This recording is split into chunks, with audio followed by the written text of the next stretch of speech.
దేశానికి ఎసెట్, అది రాష్ట్రానికి ఎసెట్, ఆ కుటుంబానికి పెట్టుబడి. రెండును నీ కుటుంబంలో వచ్చి ఒక కుర్రవాడు చదువుకుని పెద్దవాడు అయ్యాడంటే నీ కుటుంబం తాలూకా స్థితిగతులే మారిపోతాయి. దాంతో ఆ ఊర్లో ఆ కుటుంబం తాలూకా పరువే మారిపోద్ది, ఆ ఊరు తాలూకా సినరీ మారిపోద్ది, దాంతో ఆ స్టేట్ మారిపోద్ది. ఇంకో 20 సంవత్సరాలు పోయిన తర్వాత ఈ రాష్ట్రంలో, దేశంలో యూపీఎస్సీ కానీ ఎనీ సెంట్రల్ ఎగ్జామ్స్ ఏది జరిగినా, కాంపిటేటివ్ జరిగినా, అయితే ఉద్యోగాలకు కానీ అడ్మిషన్కి కానీ 50% ఆంధ్రప్రదేశ్ స్టూడెంట్స్ ఉంటారు. నేను ఛాలెంజ్ చేసి చెప్తాను.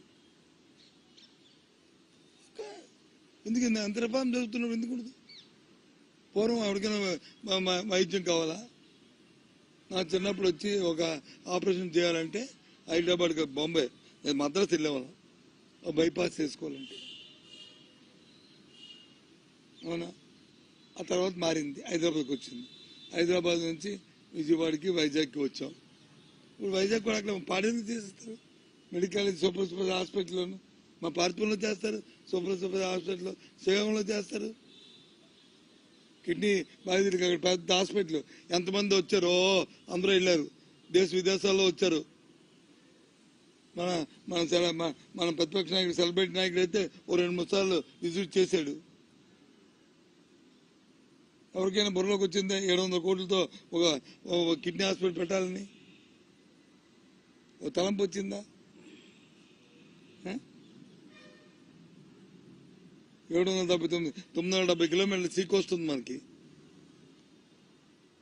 సీ బేస్ డెవలప్ చేయాలి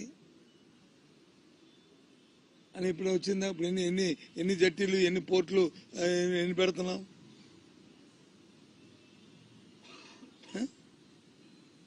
కొత్తగా 4 పోర్ట్లు, 10 జట్టీలు, 10 ఫిషింగ్, 4-5 ఫిషింగ్ సెంటర్లు.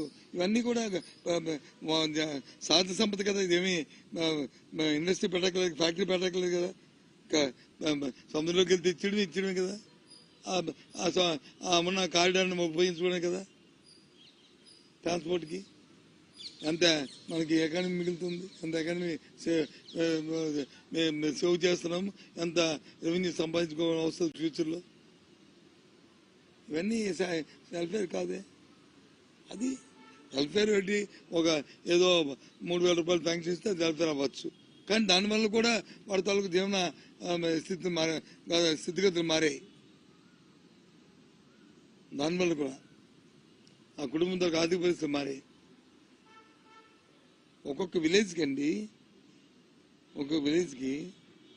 వాళ్ళు అదనంగా వాళ్ళు పెట్టుకుని వాళ్ళు చేసుకున్న కూలి, వాళ్ళు చేసుకున్న ఏదైనా ఉద్యోగంలో వచ్చిన జీతాలు, బత్యాలు అవన్నీ కాకుండా